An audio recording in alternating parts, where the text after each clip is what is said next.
ये राहुल गांधी किस मुंह से संविधान लेकर के घूम करके जनता को बेवकूफ बनाने का काम कर रहे हैं। किसी भी संविधान की आत्मा उसका प्रियम्बल होता है, प्रस्तावना होती है। और याद रखना, बाबा साहब भीमराव अंबेडकर ने 26 नवंबर 1949 को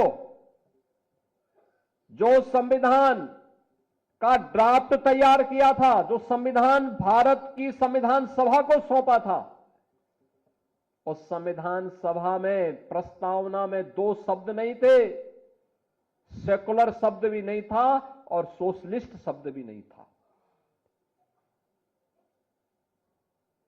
कांग्रेस ने अपने हित के, अपने स्वार्थ के लिए, जब इस देश के अंदर इमरजेंसी लागू की गई थी, आपातकाल के दौरान कांग्रेस ने 2 शब्द रात के अंधेरे में डाल करके बाबा साहब भीमराव अंबेडकर का अपमान करने का काम किया था। कांग्रेस ने लगातार कोई ऐसा अवसर नहीं छोड़ा जो भारत के संविधान के गले को घोंटने के समान थे। हर अवसर पर संशोधन पे संशोधन, संशोधन पे संशोधन करती रही। अनुसूचित जाति को उसका अधिकार मिले, अनुसूचित जनजाति को उसका अधिकार मिले, पिछड़ी जाति के लोगों को उसका अधिकार मिले, कभी यह प्रयास नहीं किया। हम पूछना चाहते हैं कांग्रेस के लोगों से, समाजवादी पार्टी के लोगों से, कि आखिर अलीगढ़ मुस्लिम विश्वविद्यालय में या जामिया मिलिया विश्वविद्यालय में अनुसूचित जाति, जनजाति या पिछड़ी जाति के नौजवानों को प्रवेश में भी और नौकरी में भी क्यों आरक्षण नहीं है? क्यों नहीं इन्होंने इसके लिए वहां प्रावधान किया? जो भारत के पैसे से चलने वाला हो, और उस संस्थान में अनुसूचित जाति, जनजाति और पिछड़ी जाति के नौजवानों के लिए भी प्रवेश में भी और नौकरी में भी आरक्षण की व्यवस्था होनी चाहिए। लेकिन वहां पर नहीं, वहां पर नहीं बोलते ये लोग, मौन हो जाते हैं। और यही कारण था, बाबा साहब भीमराव अंबेडकर ने जब पहली संयुक्त सरकार बनी थी,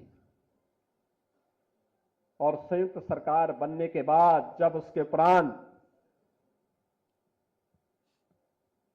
पंडित नेहरू की द्वारा बनाई गई उस नेतृत्व में चल रही सरकार के कृत्यों को देख करके बाबा साहब भीमराव अंबेडकर ने उस समय इस्तीफा दिया था और कहा था,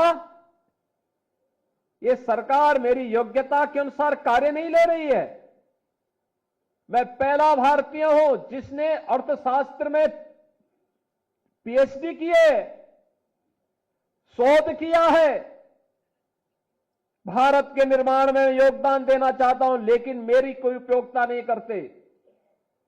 देश की महत्वपूर्ण उन समितियों में जो देश के विकास के लिए सहायक हो सकती है, उसमें मुझे कोई सम्मान नहीं दिया गया। मेरे अनुसूचित जाति, जनजाति के लोगों के हितों के लिए, वंचितों के हितों के लिए इस सरकार के एजेंडे में कुछ भी नहीं है।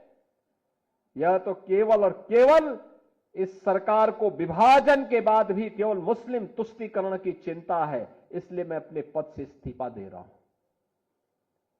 यह कहते हुए इन्होंने इस्तीफा दे दिया था।